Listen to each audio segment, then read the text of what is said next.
Hello guys, welcome back. അപ്പോൾ ഇന്ന് നമ്മൾ ഡിസ്കസ് ചെയ്യാൻ പോകുന്നത് ബ്രസീലും മൊറോക്കോ തമ്മിലുള്ള ഇമ്പോർട്ടൻറ്റ് മാച്ചാണ് നാളെ നടക്കാൻ പോകുന്നത്. ഗ്രൂപ്പ് സിയിലെ ആരായിരിക്കും ഫസ്റ്റ്, ആരായിരിക്കും സെക്കൻഡ്, നെക്സ്റ്റ് റൗണ്ടിലോട്ട് പോകുന്നത് ഡിസൈഡ് ചെയ്യാൻ പോകുന്ന ഏറ്റവും ഇമ്പോർട്ടൻറ്റ് മാച്ചാണ്. നമ്മൾ മുമ്പുള്ള വീഡിയോയിൽ പറഞ്ഞിട്ടുണ്ടായിരുന്നു ബ്രസീൽ മൊറോക്കോ ആയിരിക്കും ഗ്രൂപ്പ് സിയിൽ നിന്ന് നെക്സ്റ്റ് റൗണ്ടിലോട്ട് അഡ്വാൻസ് ആവുന്നത്.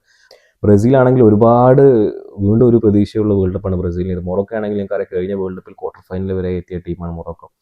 ഈ മാച്ചിൽ ബ്രസീൽ ഏത് ലൈനപ്പിലായിരിക്കും ഇറങ്ങുക? അപ്പോൾ എക്സ്പെക്റ്റഡ് ആയിട്ടുള്ള ലൈനപ്പ് പറയുന്നുണ്ട്. ഈ ലൈനപ്പിലായിരിക്കും ബ്രസീൽ മിക്കവാറും ഇറങ്ങുക. മൊറോക്കോ ആണെന്നുണ്ടെങ്കിൽ ഇത് ഏകദേശം ഈ ഒരു ലൈനപ്പിലായിരിക്കും മൊറോക്കോ ഇറങ്ങുന്നുണ്ടാവുക. ഓക്കെ, രണ്ട് ടീമും സ്ട്രോങ് ടീമാണ്. ഒരാളാണെങ്കിൽ ലാറ്റിൻ അമേരിക്കയിലെ ഏറ്റവും സ്ട്രോങ് ആയ ഒരു ടീമാണ്.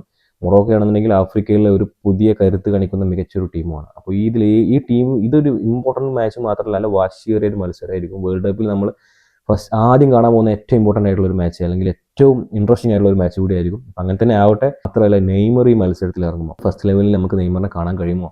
അതല്ലെങ്കിൽ നെയ്മറിനെ സബ്ബായിട്ടായിരിക്കും കാണാം? അത് എല്ലാ ഫാൻസും എല്ലാവരും ഉറ്റുനോക്കുന്ന സംഭവമാണ്. നെയ്മറിനെ എങ്ങനെ നമുക്ക് കാണാൻ കഴിയുന്നത്? അപ്പോൾ നെയ്മർ ഫസ്റ്റ് ലെവലിൽ തന്നെ വരണം എന്നാണ് നമ്മളുടെയൊക്കെ ആഗ്രഹം.